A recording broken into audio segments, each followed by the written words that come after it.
جب ایک شہزادہ بھاگا اور تاریخ کو دوبارہ لکھ دیا۔ وزڈم ویوز چینل میں خوش آمدید۔ خوش آمدید۔ یہ ہماری سیریز الخاندلس، اسپین میں مسلمانوں کا عروج و زوال کی اگلی قسط ہے۔ جی ہاں، اور آج ہم 9ویں قسط پر بات کر رہے ہیں، امویوں کا دمشق سے فرار۔ بڑا ڈرامائی عنوان ہے اور کہانی بھی ویسی ہی ہے۔ ہم آج تاریخی حوالوں کو دیکھیں گے کہ کیسے 750 عیسوی میں اموی خلافت کا خاتمہ ہوا، عباسی آ گئے اقتدار میں، اور پھر شروع ہوا امویوں کا صفایا۔ بالکل، لیکن اسی خون ریزی سے ایک اموی شہزادہ عبد الرحمن بچ نکلے۔ یہ ان کے ناقابل یقین سفر کی کہانی ہے۔ اچھا، تو 750 عیسوی اموی خلافت ختم، عباسیوں کا عروج۔ یہ تبدیلی تو بہت پرتشدد تھی، ہے نا؟ بہت زیادہ۔ عباسیوں نے اقتدار سنبھالتے ہی اموی شاہی خاندان کا تقریباً مکمل خاتمہ کر دیا۔ لیکن اتنی بے رحمی کیوں؟ مطلب کیا صرف اقتدار کا لالچ تھا یا کوئی گہری وجہ تھی؟ دیکھیں، عباسیوں کے لیے یہ ضروری تھا۔ وہ چاہتے تھے کہ امویوں کی طرف سے مستقبل میں بغاوت کا کوئی خطرہ نہ رہے۔ ایک بھی شہزادہ زندہ رہتا تو وہ تخت کا دعویدار بن سکتا تھا۔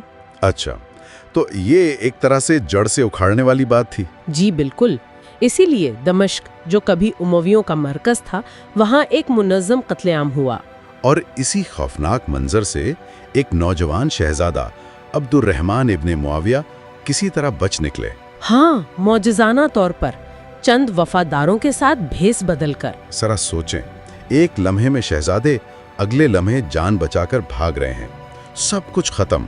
ان کا فرار اصل میں ایک انتہائی خطرناک سفر تھا، کئی سالوں پر محیط تھا۔ کہاں کہاں گئے وہ؟ پہلے شام سے نکلے، فلسطین گئے، پھر مصر، اور آخر کار شمالی افریقہ تک پہنچے۔ اور ہر جگہ عباسی جاسوسوں کا خطرہ۔ ہر قدم پر فوجی دستے، جاسوس، انعام کے لالچ میں لوگ، یہ ایک مسلسل جان لیوا کھیل تھا۔ تو شمالی افریقہ میں جا کر کچھ سکون ملا یا وہاں بھی مشکلات تھیں؟ وہاں پناہ لینا بھی کوئی آسان نہیں تھا، لیکن وہاں ایک اہم بات ہوئی۔ ان کی والدہ بربر قبیلے سے تھیں۔ اچھا، تو اس سے کچھ مدد ملی ہوگی؟ جی، کچھ مدد ملی۔ انہوں نے وہاں بربر قبائل میں کئی سال گزارے، لیکن یہ صرف چھپنے کی بات نہیں تھی۔ تو پھر کیا تھا؟ اصل میں وہ صرف زندہ نہیں رہ رہے تھے، وہ رابطے بنا رہے تھے، تعلقات استوار کر رہے تھے، وہ ایک طرح سے واپسی کی تیاری کر رہے تھے۔ کمال کی منصوبہ بندی۔ تو مطلب وہ صرف بھاگ نہیں رہے تھے، وہ مستقبل کا سوچ رہے تھے۔ بالکل، وہ ایک موقع کی تلاش میں تھے۔ اور وہ موقع انہیں کہاں نظر آیا؟ الخاندلس میں، یعنی مسلم اسپین میں۔ اسپین میں کیوں؟ دیکھیں، اس وقت الخاندلس میں بڑی گڑبڑ تھی۔ مرکز یعنی بغداد سے بہت دور تھا، عباسی کنٹرول کمزور تھا۔ اچھا، اور وہاں گورنر تیزی سے بدل رہے تھے، عرب اور بربر فوجیوں میں لڑائیاں ہو رہی تھیں، کوئی مضبوط مرکزی طاقت نہیں تھی۔ تو یہ اندرونی خلیف شاہ ان کے لیے ایک موقع بن گیا؟ ہاں، عبد الرحمن نے دیکھا کہ یہ جگہ عباسیوں کی پہنچ سے نسبتاً دور ہے اور یہاں اموی وراثت کو دوبارہ زندہ کیا جا سکتا ہے۔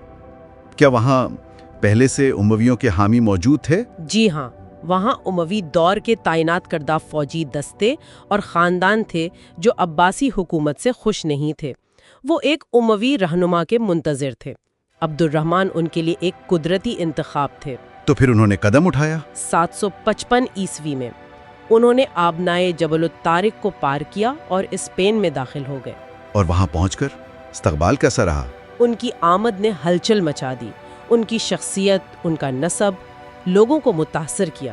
انہوں نے تیزی سے حامی جمع کرنا شروع کر دیے۔ یعنی وہ صرف ایک شہزادے نہیں تھے، ایک لیڈر بھی تھے۔ بالکل، اور صرف ایک سال کے اندر 756 عیسوی میں قرطبہ کے قریب ایک فیصلہ کن جنگ ہوئی۔ کس کے خلاف؟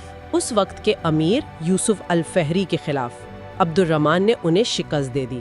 واہ، مطلب دمشق کے قتل عام سے بچنے والا ایک نوجوان چند سالوں میں اسپین میں ایک حکمران بن گیا۔ اور سب سے اہم بات، عباسی خلافت سے اپنی آزادی کا اعلان کر دیا۔ یہ تو واقعی ایک نیا باب تھا۔ یہ صرف سیاسی بقا نہیں تھی، یہ جلاوطنی میں اموی تہذیب کا ایک نیا جنم تھا۔ دمشق سے بھاگا ہوا شہزادہ